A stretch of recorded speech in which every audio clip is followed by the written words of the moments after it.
Afternoon students, आशा है आप और आपके परिवार के सदस्य स्वस्थ व कुशल होंगे। Sainath memorial higher secondary school management team आप सबके लिए अच्छे स्वास्थ्य और बेहतरीन ज़िंदगी की कामना करती है। आज से कोरोना काल को ध्यान में रखते हुए ऑनलाइन कक्षाओं को प्रारंभ किया जा रहा है, जिस हेतु आपको अपने मोबाइल में यूट्यूब पर Sainath memorial higher secondary school channel को सब्सक्राइब कर लें ताकि आपको ऑनलाइन कक्षा अटेंड करने में कोई भी व्यवधान न हो। अग्रिम शुभकामनाओं के साथ धन्यवाद। आज हम पढ़ेंगे 6th क्लास का मैथ्स, 6th हिंदी मीडियम। आप अपनी बुक देख सकते हैं 6th क्लास के स्टूडेंट्स। यह बुक का फ्रंट है।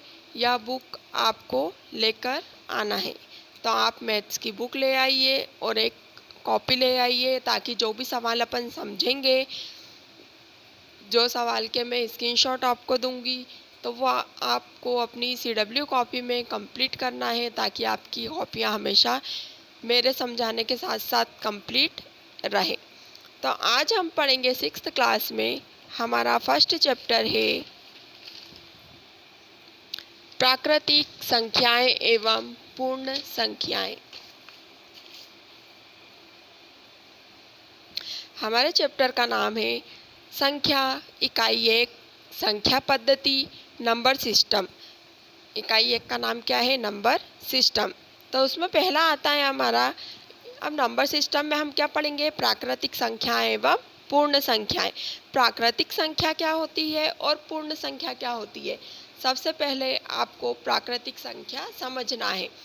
हम किसी भी वस्तु को गिनने के लिए अगर आपसे कहा जाए कि ये वस्तुएं कितनी हैं, तो अपन नंबर यूज़ करते हैं उसे काउंट करने के लिए 1 2 3 4। तो जो भी नंबर हम ये काउंट करते हैं तो 1 2 3 4 5 6, फिर कितने भी नंबर हम आगे बोल सकते हैं और हमारी काउंटिंग जो रहती है हम आगे बढ़ा सकते हैं। तो यही सब नंबर कौन से रहते हैं? प्राकृतिक संख्याएं कहलाती हैं, नेचुरल नंबर कहलाते हैं। ये कि सिंपल से नंबर हैं 1 2 3 4 5 6 7 8, यह सभी नंबर कौन से कहलाते हैं? प्राकृतिक संख्या कहलाती है, नेचुरल नंबर कहलाते हैं। अब आता है हमारा इसी में पूर्ण संख्याएं। अब प्राकृतिक संख्या तो अभी हमने समझी कि 1 2 3 4 5 6 7 8 9 10, इसके बाद जितने भी आगे नंबर रहते हैं सारे कौन सा नंबर रहेंगे? प्राकृतिक संख्या, नेचुरल नंबर रहेंगे। लेकिन पूर्ण संख्या, अब पूर्ण संख्या में जो हमारे नेचुरल नंबर है 1 2 3 4 अनंत तक रहते हैं, तो सिर्फ प्राकृतिक संख्या के अंदर आगे सबसे आगे 0 को जोड़ देने पर क्या होता है? प्राकृतिक जो संख्या रहती है उसके आगे 0 को जोड़ देने पर वह संख्या कौन सी संख्याएं बन जाती है? पूर्ण संख्या बन जाती है। तो आपको दोनों डेफिनेशन क्लियर हो गई होगी कि प्राकृतिक संख्या की डेफिनेशन अगर आपसे कोई पूछता है कि प्राकृतिक संख्याएं क्या होती हैं, नेचुरल नंबर क्या होते हैं, प्राकृतिक संख्याएं हैं उसी को नेचुरल नंबर बोलते हैं इंग्लिश में। ठीक है, तो प्राकृतिक संख्याएं, आपसे क्वेश्चन हुआ कि प्राकृतिक संख्याएं किसे कहते हैं, तो प्राकृतिक संख्या क्या होगी? 1 2 3 4 5 6 7 8, फिर डैश करके हम क्या कर सकते हैं? ब्रैकेट बंद कर सकते हैं। मतलब प्राकृतिक संख्या 1 से स्टार्ट होगी और फिर अनंत तक उसके नंबर रहते हैं। वैसे ही पूर्ण संख्या की बात आएगी तो पूर्ण संख्या क्या होगी कि प्राकृतिक संख्या में सबसे आगे 0 को जोड़ देने पर सभी संख्याएं पूर्ण संख्याएं बन जाती है। तो आपको आज प्राकृतिक संख्याएं और पूर्ण संख्याएं क्या होती हैं वो क्लियर हो गई होगी।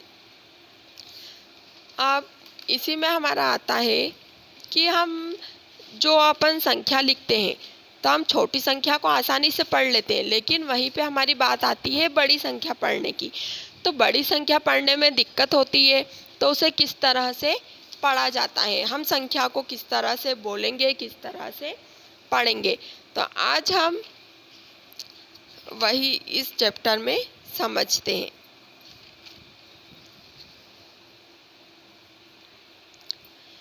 नंबर सिस्टम, संख्या पद्धति। फर्स्ट है अपना जैसे प्राकृतिक संख्या। प्राकृतिक संख्या और पूर्ण संख्या क्लियर हो गई है। अब संख्या को हम लिखेंगे कैसे?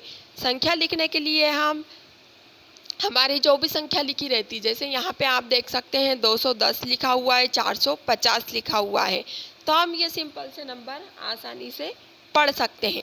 और इन्हें पढ़ने के लिए हम पीछे से ही यूज़ करते हैं। तो पीछे की जो सबसे पहली संख्या रहती है, जैसे यहाँ पे 0 लिखा है, तो 0 कैसा लिखा है? 0 लिखा हुआ है। कौन से स्थान पे लिखा है? वो इकाई के स्थान पर। तो इकाई दहाई के स्थान पर 1 लिखा हुआ है और सैकड़े के स्थान पर 2 लिखा है। तो हम बड़ी जो संख्याएं रहती हैं उन्हें कैसे पढ़ा जाता है? तो हम उसे पीछे से पढ़ते हैं। इकाई, दहाई, सैकड़ा, हज़ार, 10,000, लाख, 10 लाख, करोड़ और 10 करोड़।